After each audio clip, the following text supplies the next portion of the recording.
Hey everybody, thanks for stopping by Gregsbeerreviews today. Let's go see what's in the fridge today.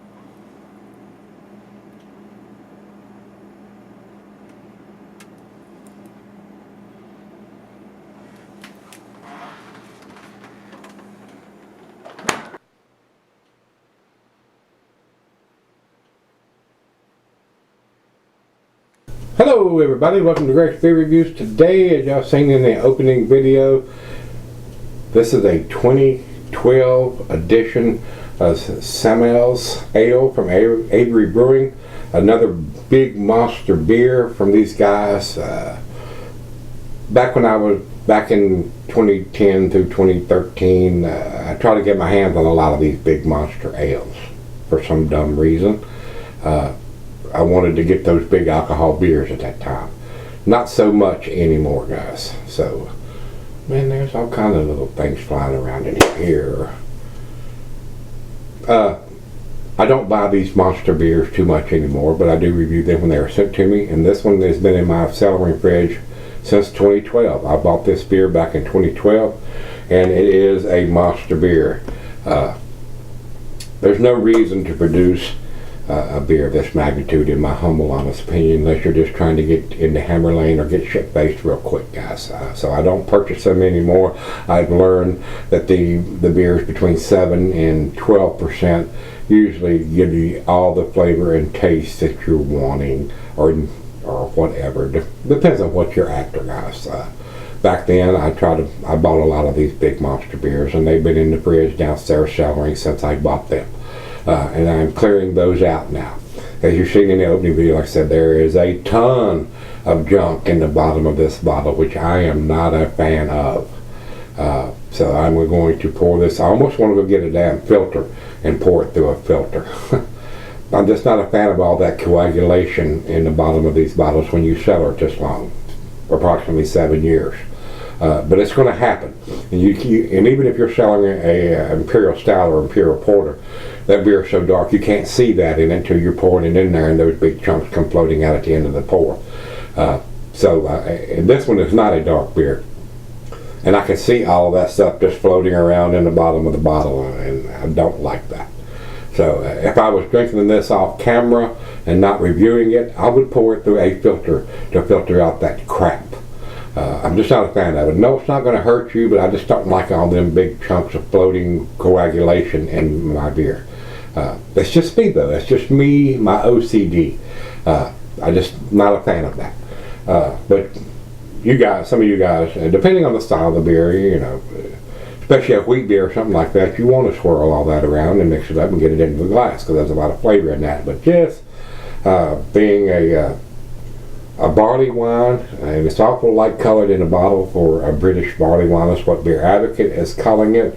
Untapped says it is a English strong ale, and there's a lot of difference between a strong ale and a barley wine in as far as color to me. Most of the barley wines are a rich red mahogany, where some of the strong ales are a lighter amber color. So depending on what you're wanting to drink and what they're calling it, I don't think it's labeled here. It just says annual release, and this says April of 2012. And this is August of 2019, so it is definitely 7 years over. Batch number 8, and on this side of the label it says it's 15.47% monster beer. And I have one more of these, but it's a 2013 edition, and this one being a 2012, Beer Advocate says it's 15.47%, which is accurate. And for the 2013, they're saying it's 16.9%, which I think that one is. I have in the fridge, and it also has a ton of crap in the bottom of the bottle. which I'm not a fan of again. So, it has no commercial description. We don't have the IBUs on this, but it is 14.7%, 2012 edition, which Untapped has specifically listed here, which I like about them, where Beer Advocate clumps them all together. But sometimes, as they have on this one, they'll list a bunch of different years and what the ABV is there. I guess that saves them from having to post each different year and each different ABV. But at least they're putting it on the site where you can look down and see what year you have and what the ABV is, because it changes from batch to batch or year to year. So that is everything we need to talk about. So I'm being as gentle as I can with this damn thing, trying to not to stir up that crap in the bottom of the bottle too much. And I am not going to pour it all in there. I'm going to pour it very easily and try to leave a lot of that crap in the bottom of the bottle, and there is a ton of it, guys.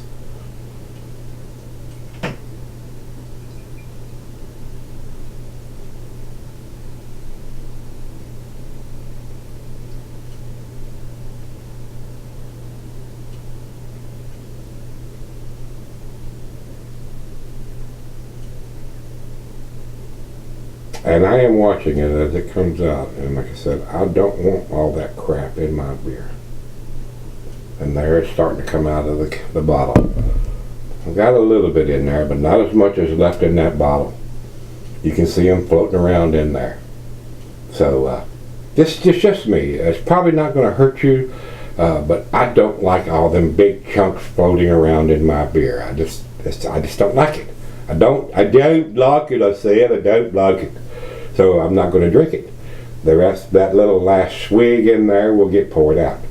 So, with that being said, I did get some in there, and it is what it is. And now they're starting to float down to the bottom of the glass here.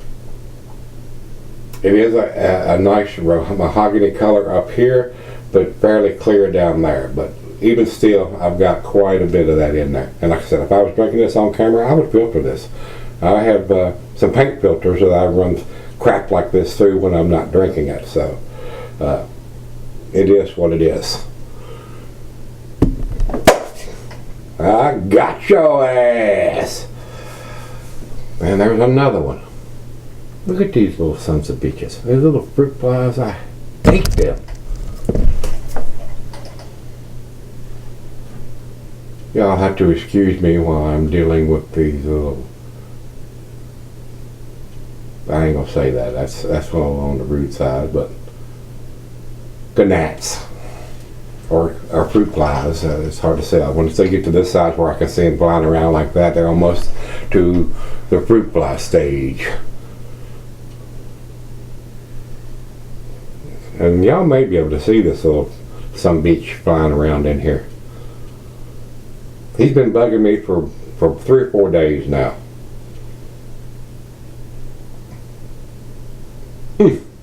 Chaps my ass. Alright guys, not a huge head on this one. A lot of crap in the bottom of the bottle, a little bit in my glass. I tried to keep as much of that out as I could. I didn't go to the nose. Smells like a barley wine to me, guys. A big sweetness to the beer. Not so much booziness. The alcohol seems to be very well hidden for almost 15.5%. Rich roasted malt. Maybe a slight hint of some dark fruit. Smells pretty good. It's got a very nice aroma. But it is a big beer. Almost 15.5%. Drink responsibly, guys. Don't think you're a Superman or anything like that. And I can go out and I can drink 1 or 2 of these and still drive. You'd be a fool. You'd be a damn fool. Don't do it. If you're going to drink just one, if you're going to drink just one of these other than at home, that's enough to get you a DUI in the state of Virginia. 1 beer.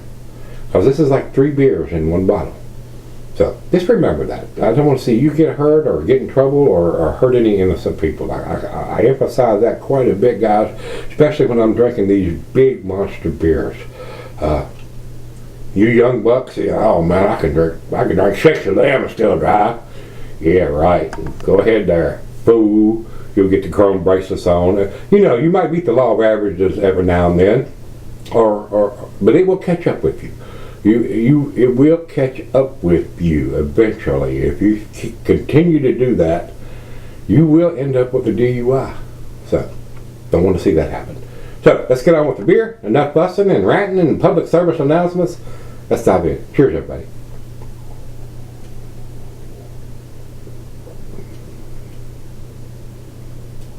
Some nice caramel toffee notes in it too. Very sweet.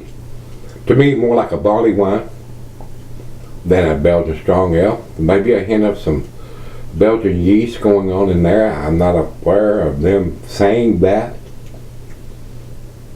They're just calling it on Untapped an English strong ale. Well, it's 15 and almost 15 and a half, 15.47. It is a strong ale, no doubt about that. This will put you in the hammer lane quick, and if that's what you're after, this will get you there. 2 of these, you will have a serious buzz, guys, no doubt. Especially if you're not used to drinking a beer of this magnitude. So, very tasty. It is a tasty beer, and I have the 2013 in there, like I said, and we're going to get to that pretty quick too in the next couple of days. Maybe tomorrow, maybe the day after. I'm not sure.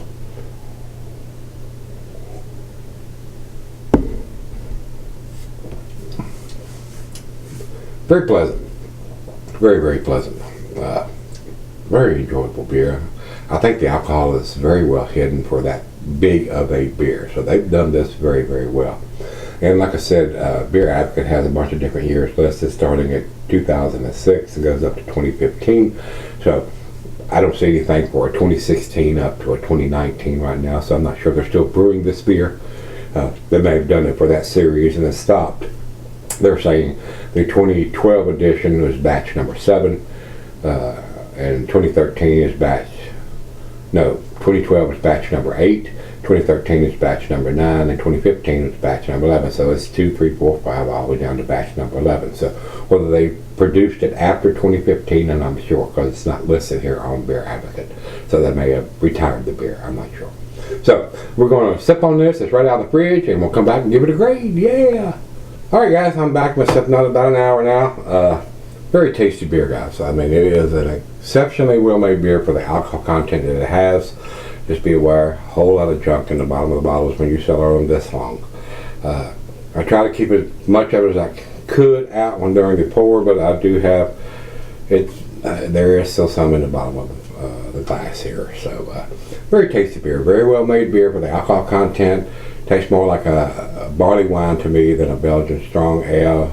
Slight hint of some Belgian yeast qualities there. I don't know what yeast they've used. Very well done, and it's got the month and the year and the ABV on the label. So I mean, they're giving us the information there. I would like to see IBUs, but nowadays it's not that critical, especially on IPAs or double IPAs because of the hopping techniques. But probably wouldn't have changed that much on a barley wine or an English strong ale. Would like to see that. It doesn't taste too bitter to me, but you know, it all depends on where your palate is and what you like to drink. So let's do the final chug.